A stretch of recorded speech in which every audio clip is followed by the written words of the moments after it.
অত্যাচার ছেলেটিকে কাল ভৈরবের কাছে দিয়ে দেয়। এবার ওই নারীকে গাছের সাথে বেঁধে দে। ছেড়ে দাও আমার ছেলেকে। আজ তোর ছেলের রক্তে পিশাচিনী স্নান করবে রে, আর তিনি পুষ্ট হলে আমি হব অসীম ক্ষমতার অধিকারী। আমি অমরত্ব লাভ করব, অমরত্ব।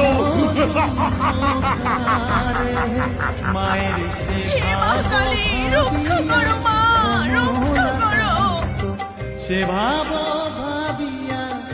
কাল ভৈরব, তোর স্পর্ধা দেখে আমি স্তম্ভিত।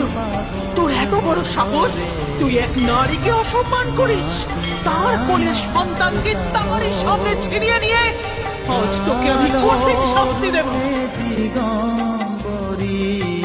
কালো রূপে